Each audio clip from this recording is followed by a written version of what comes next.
이제 하나님 말씀 봉독하겠습니다. 오늘 주시는 말씀은 요한계시록 2장 8절에서 11절 말씀. 오늘도 다 같이 일어나셔서 말씀 봉독하겠습니다. 우리 한 목소리로 봉독하겠습니다. 시작.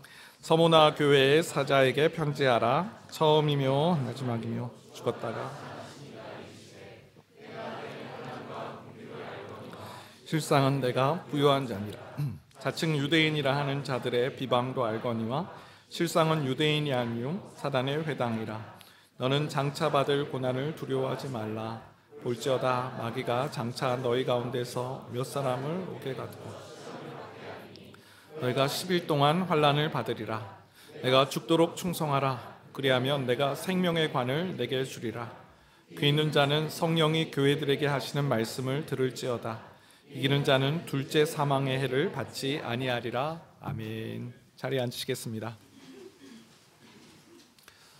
누군가 저에게 교회는 어떤 곳입니까? 좀 설명해 주세요. 좀 알기 쉽게 설명해 주세요라고 물어본다면 저는 이렇게 비유해서 설명해 드릴 것 같습니다. 교회는 베이스 캠프입니다.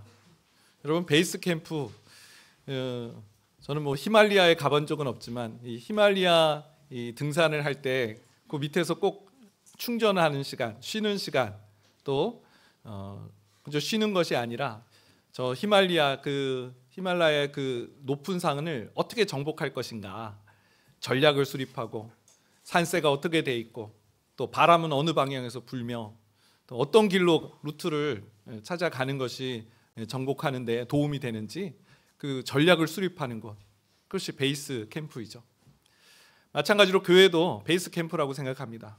오늘 특별히 주일날 우리가 함께 예배드리는 자리는 이제 내일부터 시작되는 세상에서의 영적인 싸움, 세상에서 빛과 소금의 역할을 감당하라 부르심을 받은 우리가 어떤 삶의 방향으로 나아가야 될지, 적은 누구이고 또 하나님께서 우리에게 주신 무기는 무엇이며 우리가 어떤 방법으로 싸워 나가야 될지를 또 전략을 수립하는 시간이 바로 오늘 주일 예배인 줄 압니다. 잠언 24장 말씀에 보니까 이런 말씀이 있더라고요. 지혜 있는 자는 강하고 지식 있는 자는 힘을 더하나니 너는 전략으로 싸우라. 승리는 지략이 많음에 있느니라. 승리라는 것이요, 그냥 감나무에 감이 떨어지듯 그냥 내가 이겼으면 좋겠다, 하나님께서 그냥 다 싸워주셨으면 좋겠다, 내가 가만히 있는데 승리한다라고 말씀하지 않아요. 승리는 어디에 있다고요? 전략에 있고 지략이 많음에 승리가 있다라고 말씀합니다. 지혜 있는 자는 강하고 지식 있는 자는 힘을 더한다. 여러분, 오늘 서모나 교회에 관한 말씀을 나누고자 합니다. 서모나 교회는 아주 영적인 치열한 싸움의 그 전쟁터와 같은 곳이었어요. 한두 가지만 와도 쉽지 않은 전투를 세 가지나 전투를 지금 해나가는 과정입니다. 첫 번째는 가난이라는 공격을 받았고요. 두 번째는 고난이라는 공격, 세 번째는 죽음이라는 공격의 그런 위협과 공격 속에 있었습니다. 근데 놀라운 것은 이 서머나 교회는 빌라델비아 교회와 더불어서 소아시아 7교회 중에 책망을 받지 않은 교회였어요. 다시 말해서 영적으로 승리한 교회라는 것이죠. 잘 버텼고 잘 싸웠고 잘 이겨낸 교회입니다. 하나님이 주신 말씀을 잘 붙든 그런 교회입니다. 가난이라는 공격, 고난이라는 공격, 죽음이라는 공격 앞에서 하나님의 말씀을 붙잡고 견뎌내고 이겨냈다라는 것입니다. 내일부터 시작되는 또 세상에서의 싸움, 우리 어떤 전략을 수립해야 될까요? 어떤 방법으로 우리는 싸워 나가야 될까요? 하나님께서 우리에게 주신 무기는 뭐며 적은 무엇으로 우리를 공격하는지를 우리는 잘 알아야 될 줄 압니다. 그래서 오늘 설교 제목을 좀 변경했는데요, 세 가지 공격으로부터 승리라는 제목으로 좀 말씀을 나누고자 합니다. 첫 번째는 가난 앞에서 승리입니다. 가난 앞에서 승리. 소제목을 하나 달았는데요, 존재의 부요함을 알라. 존재의 부요함을 알라. 먼저 오늘 서모나 교회가 어떤 교회인지를 살펴보겠습니다. 지난주에 우리 에베소 교회를 살펴봤죠. 에베소 교회는 아주 무역의 중심지, 항구 도시, 많은 교육이 있었던 곳. 서머나 도시도 마찬가지입니다. 에베소에서 한 60km 정도 북방에 있는 교회고요. 이 도시는 에베소 교회처럼 항구에 위치한 도시입니다. 항구라는 것은 무역이 활성화됐다는 것이고요, 도로망이 확충되어 있다는 것이죠. 네, 에베소 교회 다음으로 무역량이 많은 소아시아의 그런 도시였습니다. 또 이곳은 황제 숭배가 아주 발달했던 곳입니다. 가장 최초로 소아시아에서 로마 황제를 위한 신전을 만들어 놓았고 로마 여신에 대한 신전을 만들어 놓았습니다. 다시 말해서 로마에 대한 충성을 다짐했던 곳, 아시아에 위치했음에도 불구하고 로마의 충성을 다짐했던 곳, 그것이 바로 서머나이죠. 서머나 도시는 매우 부유한 도시입니다. 로마의 전폭적인 지원들, 항구 도시라는 이점, 부유한 그런 도시였어요. 그런데 문제는 그곳에 있는 서머나 교인들은 가난하고 궁핍했다라는 것입니다. 요한계시록 2장 9절 말씀인데요. 내가 내 환난과 궁핍을 알거니와 실상은 내가 부요한 자니라. 자칭 유대인이라 하는 자들의 비방도 알거니와 실상은 유대인이 아니요 사탄의 회당이라. 내가 너의 환난과 궁핍을 알거니와 라는 말씀이 나옵니다. 지금 서머나 교회 교인들이 궁핍하다라는 것이죠. 이유가 있습니다. 황제 숭배를 하는 그런 도시라고 말씀드렸습니다. 로마는 다신교의 나라입니다. 만신전이 있잖아요. 판테온. 로마는 다른 민족의 종교를 인정했어요. 단 한 가지, 로마 황제를 숭배하게끔 했습니다. 로마는 정복을 많이 했죠. 그래서 소아시아, 유럽 그 일대를 정복한 그런 나라였습니다. 로마가 좌시하지 않고 방치하지 않았던 한 가지가 있는데 바로 봉기죠. 로마의 통치를 거부하는 행위. 그거는 좌시하지 않았습니다. 당장의 군사를 보내서 보복을 하고 복수를 했습니다.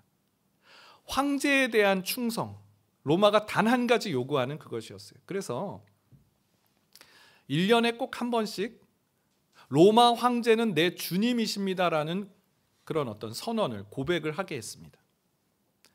모든 정복 지역에 있는 사람들이 1년에 단 한 번 로마 황제가 내 주님이십니다라는 고백을 하게 했어요. 그 이유는 너무 명백하죠. 로마에 대한 충성, 배반하지 않는 것, 로마의 속국이 되라는 것, 그 의미인 거죠.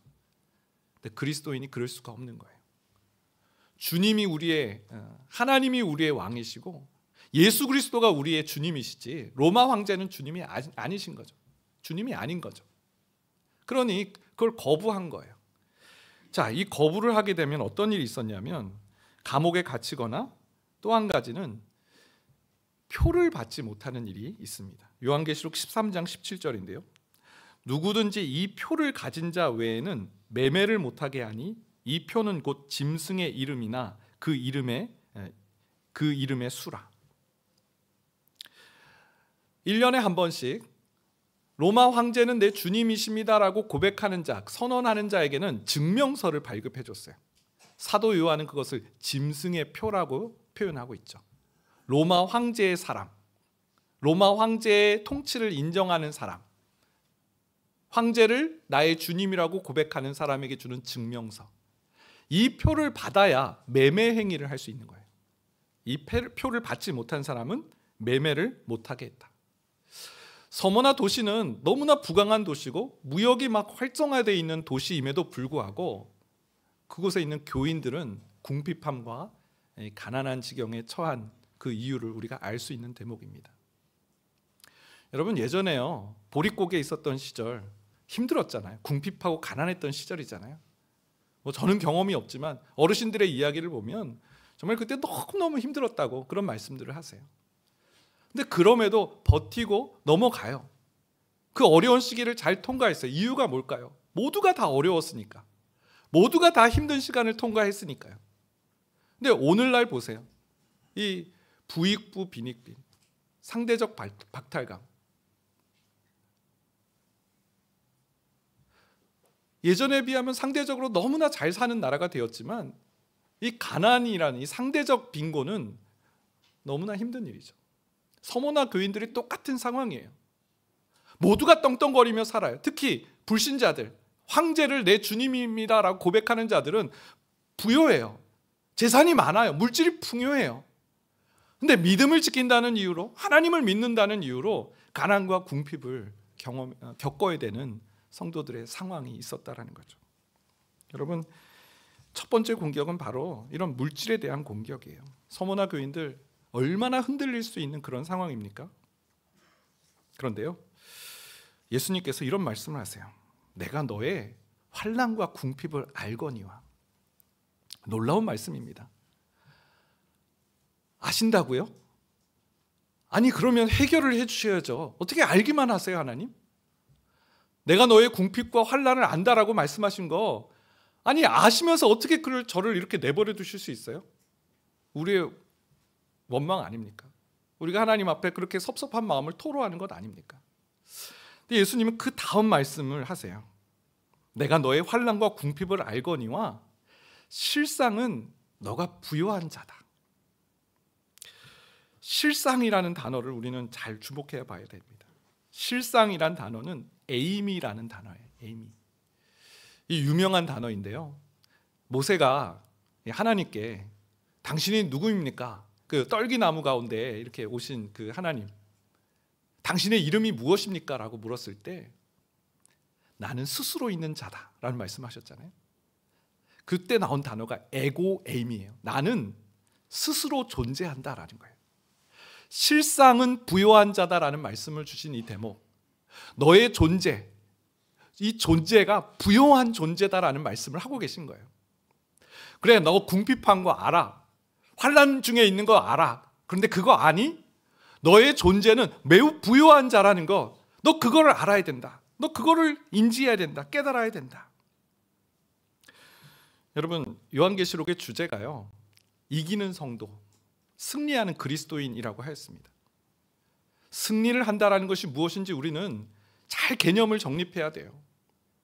많은 사람들이 승리라는 단어를 다른 사람들보다 앞서가는 것, 다른 사람들보다 더 부요한 것, 다른 사람보다 더 힘을 갖는 것, 성공하는 것, 그걸 승리라고 생각합니다.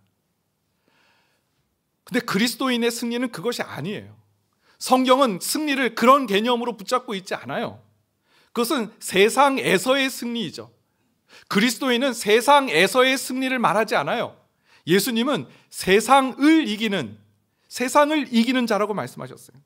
요한복음 16장 33절인데요. 이것을 너에게 이르는 것은 너희로 내 안에서 평안을 누리게 하려 함이라. 세상에서는 너희가 환난을 당하나 담대하라. 내가 세상을 이기었노라. 세상에서 더 잘 살고 남들보다 더 힘있고, 그게 승리가 아니라는 거예요. 세상을 이기는 거예요. 환난 가운데도 담대한 거예요. 그것이 세상을 이기는 거예요. 어떻게 그럴 수가 있어요? 너희로 내 안에서 평안을 누리게 하려 함이라. 내가 너희에게 이르는 것은 이거 하나 알아야 된다. 너희로 내 안에서 평안을 누리게 하려 합니다. 이게 바로 존재잖아요. 너의 실상, 너의 존재는 내 안에서 평안을 누리는 존재다. 그러니 담대하라. 내가 세상을 이겼다. 예수님도 아버지 하나님과 동행하시면서 늘 아버지 하나님과 하나 되셔서 기도하시고 하나님과 동행하는 삶을 통해서 세상을 이기셨잖아요. 여러분, 세상은요, 우리에게 승리의 개념을 왜곡시켜요. 너 더 많은 걸 가져야 성공하는 거야, 승리하는 거야. 아니요, 성경은 그렇게 말씀하지 않아요. 또 우리 신앙의 위인들, 하나님께서 쓰셨던 신앙의 승리하는 그리스도인들의 모습을 보더라도 소유의 개념으로 승리, 소유의 개념으로 성공을 말씀하지 않아요. 다윗을 보세요. 골리앗 앞에 섰던 다윗. 사무엘상 17장 45절. 다윗이 블레셋 사람에게 이르되 너는 칼과 창과 단창으로 내게 나아오거니와 나는 만군의 여호와의 이름 곧 내가 모욕하는 이스라엘 군대의 하나님 이름으로 내게 나아가노라. 블레셋의 그 골리앗 갖춘 게 얼마나 많아요. 칼과 창과 단창. 혼자서 무기를 못 들어서 그 무기를 드는 사람까지 있었잖아요. 갑옷이 얼마나 무거웠어요. 온갖 세상의 것으로 무장한 그 골리앗. 다윗은 무엇을 봤어요? 존재의 부요함으로 그 골리앗을 상대했어요. 너는 그렇게 오지만 나는 만군의 여호와의 이름, 내가 모욕하는 이스라엘 군대의 하나님의 이름으로 너에게 나아가노라. 나는 하나님의 자녀고 하나님의 백성이고 하나님의 군사다. 하나님이 나의 등 뒤에 계신다. 존재로 맞닥뜨리고 있는 거예요. 베드로전서 사도행전 3장에 보는 베드로 모습 보세요. 성전 미문에서 그 나면서부터 앉은뱅이 된 자를 일으켜 세우면서 했던 말을 들어보세요. 베드로가 이르되 은과 금은 내게 없거니와 내게 있는 것 이것을 내게 주노니 나사렛 예수 그리스도의 이름으로 일어나 걸으라 하고, 베드로는 이 승리를 세상의 소유라고 말하지 않아요. 나는 은과 금이 없다. 나는 그것으로 나를 정의하지 않는다. 나를 규정하지 않는다. 하지만 내게 있는 것이 있다. 바로 나사렛 예수 그리스도. 그 이름으로 일어나 걸으라. 소유로 승부하는 사람이 아니라 존재로 승부하는 사람인 거죠. 여러분, 사단은요, 이 가난이라는 필드로 우리를 끌어옵니다. 궁핍이라는 공격으로 우리에게 하나님을 원망하고 대적하게끔 합니다. 하나님 아신다고요? 아시면 어떻게 저를 이렇게 내버려 둘 수 있어요? 예수님은 다른 말씀을 하세요. 너의 실상을 보라. 너의 실상은 부요한 자다. 사도 바울 보세요. 너희가 무명한 자 같으나 유명한 자요, 아무것도 없는 자 같으나 모든 것을 가진 자로다. 여러분, 우리의 실상을 알게 되기를 소망합니다. 두 번째는 고난 앞에서 승리입니다. 자, 두 번째 전쟁은 이 고난이에요. 두 번째 싸움. 어떻게 승리할 수 있을까요? 하나님의 주권 아래 있음을 알라입니다. 하나님의 주권 아래 있음을 알라. 사단은 고난을 통해서 우리를 공격하죠. 서머나 교회도 마찬가지입니다. 요한계시록 2장 10절 상반절 말씀에 보니까요, 너는 장차 받을 고난을 두려워하지 말라. 볼지어다 마귀가 장차 너희 가운데서 몇 사람을 옥에 던져 시험을 받게 하리니 너희가 10일 동안 환난을 받으리라. 마귀가 장차 너희 가운데 몇 사람을 옥에 던져, 감옥에 던져 넣는다는 거죠. 시험을 받게 한다는 거죠. 그리고 10일 동안 환난을 받게 된다. 마귀가 잘 쓰는 무기가 바로 고난이죠. 감옥에 집어넣는 것, 환난을 겪게 하는 것. 여러분, 예수를 믿는다는 것, 성경은요 반복해서 예수를 믿으면 고난이 없다라고 말씀하지 않아요. 우리는 이 부분을 잘 마음에 담아야 되는 줄 압니다. 예수 믿는 사람은 고난과 연결되어 있다, 심지어 그렇게 말해요. 말씀해요. 로마서 8장 17절 말씀에 보니까요, 자녀이면 또한 상속자, 곧 하나님의 상속자요, 그리스도와 함께한 상속자니 우리가 그와 함께 영광을 받기 위하여 고난도 함께 받아야 할 것이니라. 우리가 주님의 상속자예요. 하나님께서 우리에게 하늘의 신령함과 땅의 충만한 것으로 우리에게 공급해 주세요. 하나님 나라의 기업을 우리에게 상속해 주세요. 그런데요, 이 상속자는 하나님께 상속도 받지만 고난도 받는다는 거예요. 베드로도 이렇게 말해요. 베드로전서 4장 12절 사랑하는 자들아, 너희를 연단하려고 오는 불시험을 이상한 일 당하는 것 같이 이상히 여기지 말고. 그거 이상한 거 아니다. 불시험, 그거는 이상한 일로 여기지 말아야 되는 것이다 라고 말씀해요. 오늘 예수님도 말씀하시죠. 너는 장차 받을 고난을 두려워하지 말라. 고난이 장차 온다는 말씀이에요. 그런데요, 장차 받을 고난, 그 다음 구절을 봐야 돼요. 두려워하지 말라예요. 두려워할 필요가 없다는 말씀이에요. 고난이 오지만 전혀 겁먹지 말라는 말씀을 하고 계세요. 여러분, 이 대목이에요. 세상 사람들은 아이고 무서워, 고난이라면 질색팔색을 하면서 피합니다. 도망쳐요. 근데 예수를 믿는 사람, 하나님의 백성은 달라요. 이 고난이라는 미혹, 고난이라는 시험으로 사단이 그리스도인들을 공격할 때 우리는 두려워하지 않아요. 어떻게 우리는 그럴 수 있나요? 오늘 본문을 좀 살펴보겠습니다. 마귀가 장차 너희 가운데서 몇 사람을 옥에 던져 시험을 받게 하리니라는 단어가 나와요. 그렇게 마귀가 할 것인데, 이 하리니라는 단어를 유심히 보면 하나님의 지배적인 목적을 표현하고 의도가 담겨 있는 단어라는 거예요. 다시 말해서 하나님께서 이 일에 주권과 간섭과 통제를 하고 계시다라는 그런 말씀이라는 거예요. 그 다음 구절만 봐도 알 수 있어요. 너희가 10일 동안 환난을 받으리라. 이거 누가 통제하고 계신다는 거예요? 하나님께서. 그 고난이 잠깐 있는 것이지 오래 지속되는 고난이 아니라는 말씀이에요. 고난의 주권자가, 고난이 하나님의 손, 하나님의 통제 아래에 있다는 것이죠. 욥기 말씀을 보세요. 욥이 막 욥을 시험하겠다고 하나님께 그렇게 말하죠. 하나님, 욥이 괜히 하나님을 그렇게 경배하는 것인 줄 아십니까? 그에게 하나님께서 물질을 주셨기 때문에 그런 겁니다. 그러니까 하나님께서 그를 시험해 보라고 말씀하시죠. 하지만 단 한 가지, 그의 생명을 해하지 말라라고 말씀하세요. 사단의 미혹, 사단의 공격, 사단의 시험이요, 하나님의 통제, 하나님의 주권 아래에 있다는 말씀인 거죠. 지난 수요일에 제자훈련 수료식이 있었습니다. 1년 동안 강도 높은 훈련을 받으셨어요. 매일 2시간, 3시간씩 하나님 말씀 보고 기도하고 그렇게 훈련을 받아서 1년의 시간을 보낸 거예요. 마지막 종강 모임이었어요. 집사님들에게 생활 과제를 한 가지 내드렸습니다. 이 1년 동안 훈련 받으면서 느꼈던 소감, 이제는 말할 수 있다. 뭐든지 좋다. 훈련 받으면서 힘들었던 거, 훈련 받으면서 좋았던 거, 훈련했던 목사님께 섭섭했던 거 다 말해봐라.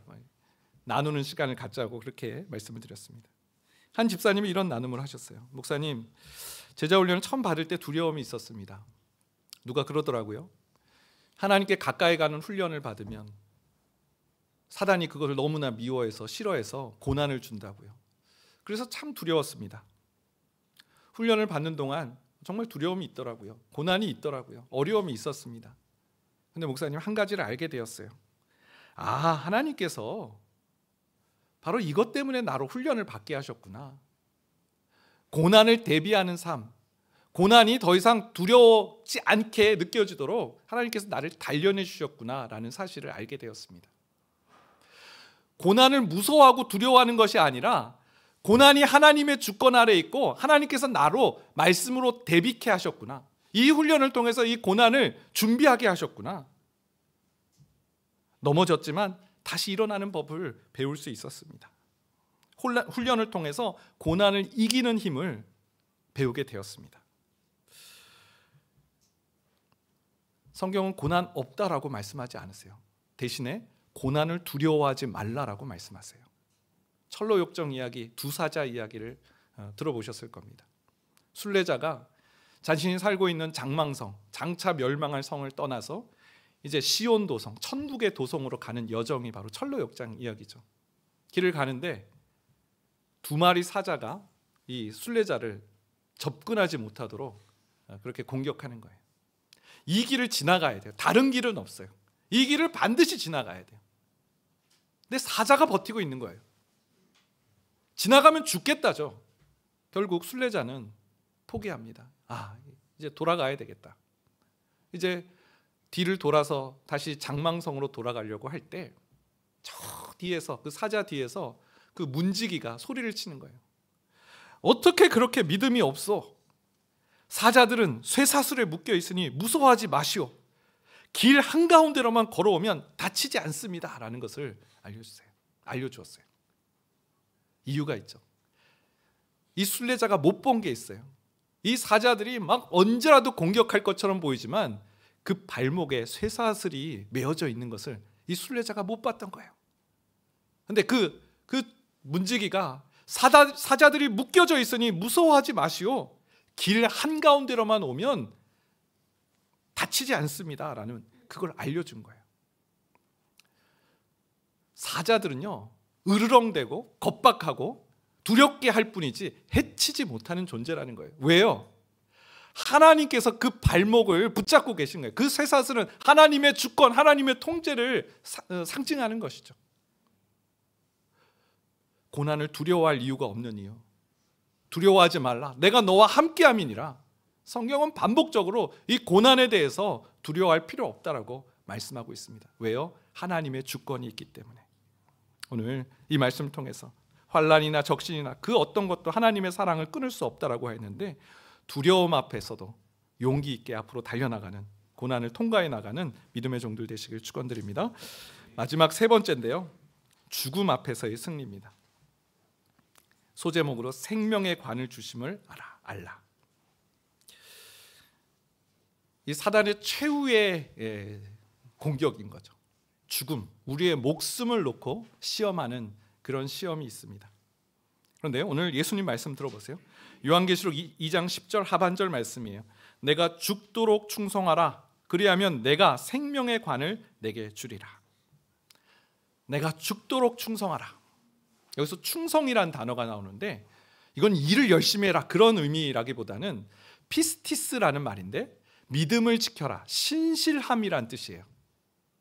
죽음에 이를지언정 너의 믿음을 지키는 삶을 살아가라라는 그런 의미예요. 일을 열심히 하라, 직분을 죽을 만큼 힘을 내라 그런 의미라기보다는 너의 믿음을 죽음 앞에서도 회피하지 말고 믿음을 지켜나가라라는 그런 말씀이죠.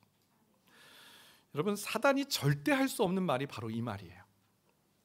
너 죽도록 충성하란 말은 사단은 절대로 못해요. 왜요?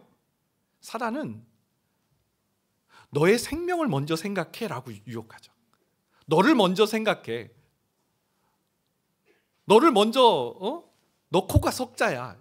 사단은 그런 말을 하죠. 너가 죽을지언정 충성하라, 죽을지언정 믿음을 지켜라라는 말씀은 오직 생명의 주관자 되신 하나님만이 하실 수 있는 말씀인 거예요. 저는 오늘 이 말씀, 이 한 주간 말씀을 보면서 너무 마음이 뛰었어요. 가슴이 뛰었어요. 내가 믿는 하나님이 진실로 생명의 주관자가 되신 하나님이심을 다시 한번 확신하게 되었어요. 내가 죽도록 충성하라는 말씀을 누가 과연 우리에게 할 수 있어요? 생명의 주관자 되신, 우리의 생명의 창조주 되시고 생명의 구원자 되신 하나님만이 하실 수 있는 것이죠. 여러분, 그 다음 구절을 보세요. 내가 죽도록 충성하라, 그리하면 내가 생명의 관을 내게 주리라. 이게 무슨 의미일까요? 생명의 관을 주신다. 그 다음 구절에서 힌트가 나옵니다. 귀 있는 자는 성령이 교회들에게 하시는 말씀을 들을지어다.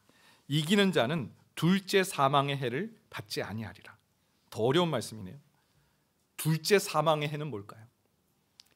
사망이 두 번이 있다는 거예요. 첫째 사망과 둘째 사망. 첫째 사망은 바로 육신의 사망을 말하고요, 둘째 사망은 영혼의 사망을 말합니다. 마태복음 10장에 예수님께서 이 부분을 말씀하셨는데요, 몸은 죽여도 영혼은 능히 죽이지 못하는 자들을 두려워하지 말고 오직 몸과 영혼을 능히 지옥에서 멸하실 수 있는 이를 두려워하라. 몸의 죽음이 있고요, 영혼의 죽음이 있어요. 몸은 죽일 수 있지만 영혼을 죽일 수 없는 자를 두려워하지 말라라고 말씀하세요. 그리고 누구를 두려워하라? 몸과 영혼을 지옥에서 멸하실 수 있는 이 바로 생명의 주관자 하나님을 두려워할 것을 예수님 말씀하셨어요. 여러분, 예수님은요, 우리에게 목숨을 요구하세요. 생명을 요구하세요.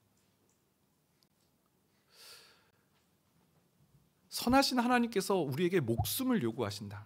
마태복음 22장 37절, 예수께서 이르시되 내 마음을 다하고 목숨을 다하고 뜻을 다하여 주 너의 하나님을 사랑하라 하셨으니, 우리가 목숨을 다하지 않으면 하나님을 사랑할 수 없다는 거예요. 사단의 최후의 공격이 바로 목숨을 가지고 공격하기 때문에 그렇죠. 베드로 보세요. 예수님 십자가에 달려가시는, 죽으시는 거기까지 찾아왔어요. 그 마지막 순간에 여종이 하는 말, 너도 그 도당이다라는 그 말 앞에 베드로 무너졌어요. 그 질문 무슨 질문이야? 너 누구 편이니? 너 자신의 편이니 아니면 예수님 편이니? 그 질문. 너 자신의 편이면 살지만 예수님 편이면 죽는다라는 거잖아요. 사단은 계속해서 이지선다로 우리를 공격해요. 너 누구 편이야? 너 결국 원하는 게 뭐야? 한 집사님이 직장을 갔는데 자꾸 그 직장에서 부정행위를 하는 거예요. 그래서 너무 마음이 괴로워서 어떻게 회사가 이럴 수가 있냐라는 그런 얘기를 한 거예요. 근데 그 담당 그 직장 상사가 이해가 안 된다는 표정으로 이분을 보시면서 당신 돈 벌려고 온 거 아니야? 너무 괴로웠대요. 당신 원하는 게 그거 아니야? 그러면 군말 없이 따라와. 여러분, 세상은 우리에게 이렇게 몰아가요. 너 원하는 게 그거 아니야? 너 예수님을 위해 살 수 있어? 사단은 최후에 그걸 물어봐요. 여러분, 우리 어떻게 해야 될까요?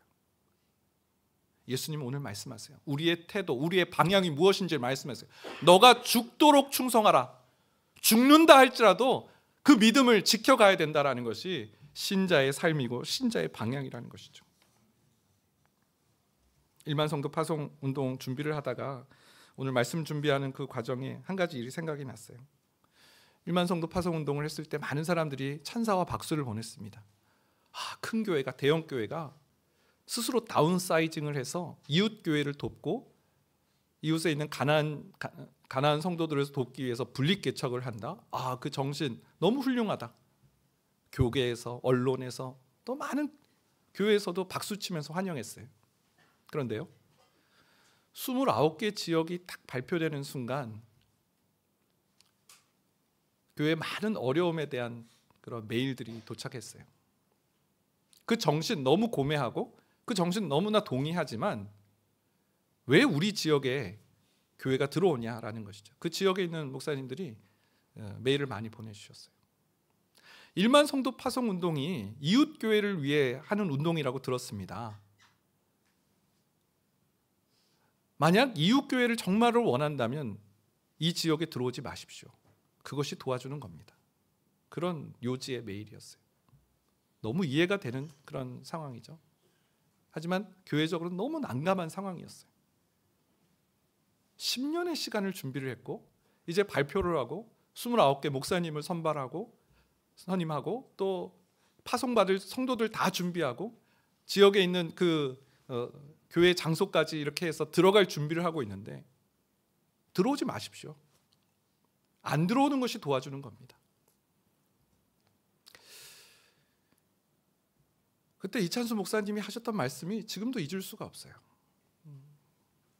그런 교회적인 어려움이 있을 때 전 교육자들을 이렇게 모여 있을 때 이런 말씀하셨어요. 두려워하지 말자. 이 운동은 반드시 성공한다. 우리가 당신을 위해서 돕다가 죽겠다고 하는데 누가 반대를 하겠는가?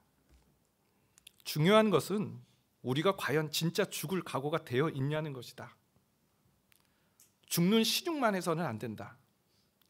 진짜 죽어야 1만 성도 파송 운동이 되는 것이다. 오해할 수 있고 충분히 오해할 수 있고 그것이 너무나 힘든 그런 목사님들이 있는 것 알지만 이 운동이 당신을 위해 죽겠습니다. 당신을 돕다가 우리는 죽을 겁니다라는 그 정신이 구현이 되고 죽는 신용이 아니라 진짜 죽는다면 이 운동은 반드시 이루어질 것이다. 죽는 신용하지 말고 진짜 죽자. 그런 말씀을 하셨던 기억이 납니다. 여러분, 저는 오늘 말씀 보면서 참 저는 그동안 살려고 발버둥 쳤구나라는 생각을 많이 하게 됐어요. 안 죽으려고. 어떻게 하든 버텨보고 살아보려고.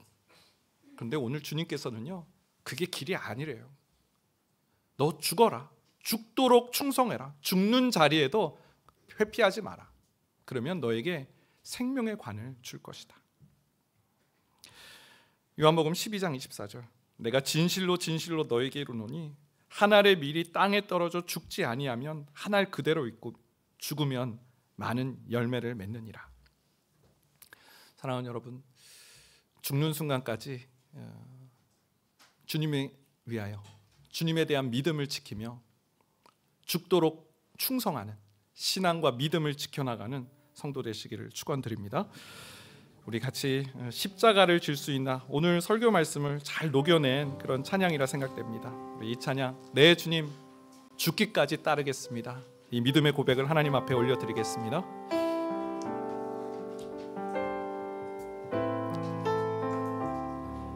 십자가를 질 수 있나? 십자가를 질 수 있나? 주가 물어보실 때 죽기까지 따르오리. 성도 대답하였다. 우리의 심령, 우리의 심령 주의 것이니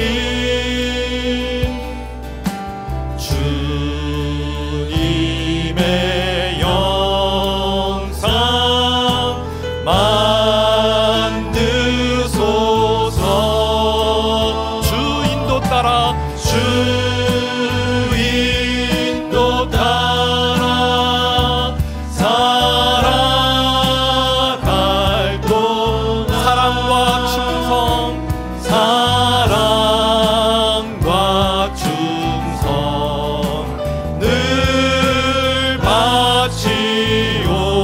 우리 3절 걱정 근심 어두운 군을 걱정 근심 어두운 그늘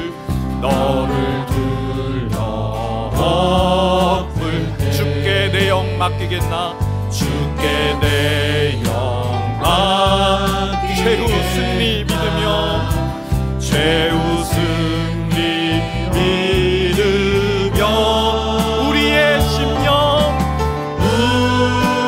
우리의 심령 주의 것이니 주님의 영상 만드소서. 주 인도 따라 주 인도 따라 살아갈 동안 사랑과 충성 늘 바치오리다.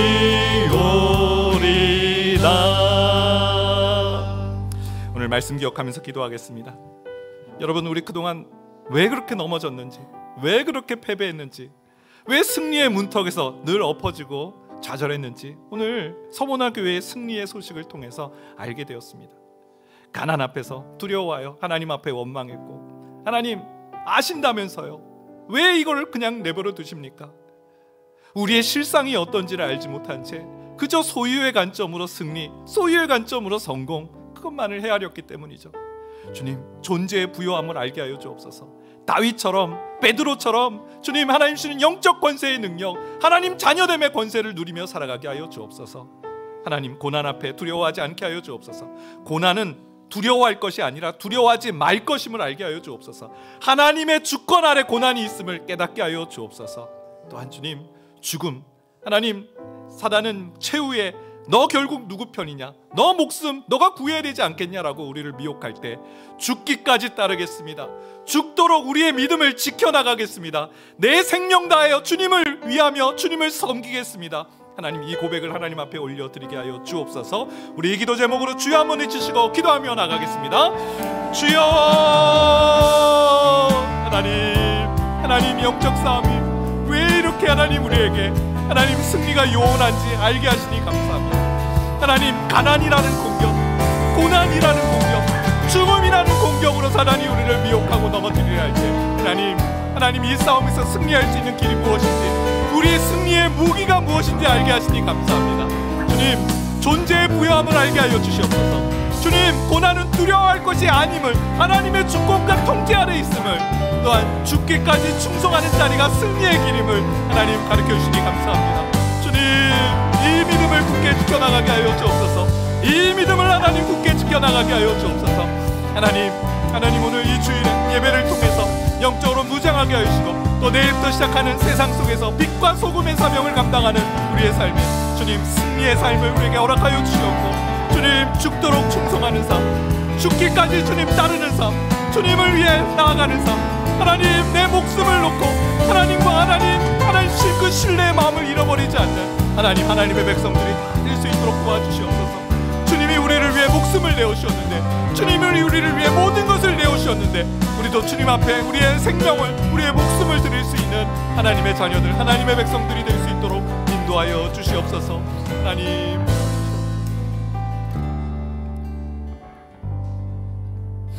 하나님, 서머나 교회에 주신 말씀을 통해서 우리가 누구와 싸우고 있고 사단은 무엇으로 우리를 공격하는지 알게 하시니 감사합니다. 가난 피하고 싶습니다. 고난 없었으면 좋겠습니다. 죽음, 하나님 오래 살고 싶습니다. 하나님, 우리의 것이 솔직한 우리의 심정입니다. 그런데 주님, 하나님께서 우리를 창조하시고 우리 인생이 어떤 인생임을 다시 한번 일깨워 주심을 감사합니다. 우리는 소유의 부요함으로 사는 존재가 아니라 존재의 부요함으로 사는 자임을 깨닫게 하시니 감사합니다. 하나님, 주님의 평강이 우리 가운데 있어서 우리는 담대할 수 있고, 칼과 창과 단창으로 무장한 골리앗 앞에서도 만군의 여호와의 이름으로 나아갈 수 있는 하나님의 사람들인 줄 믿습니다. 하나님, 고난은 잠깐 있는 것입니다. 열흘 동안 환난을 당하리라. 하나님의 통제와 하나님의 간섭하심 속에 있다는 것, 그래서 고난을 두려워할 필요가 없다는 것, 하나님, 우는 사자와 같이 삼킬 자를 찾는 사탄이지만 하나님, 그들은 발목이 묶여져 있어서 조금도 공격할 수 없다는 것을 기억하며 담대히 믿음의 여정을 걸어가게 하여 주옵소서. 주님, 베드로는 이 죽음의 문제 앞에서 시험을 받아 넘어지고 말았습니다. 주님, 우리가 그럴 때가 참으로 많습니다.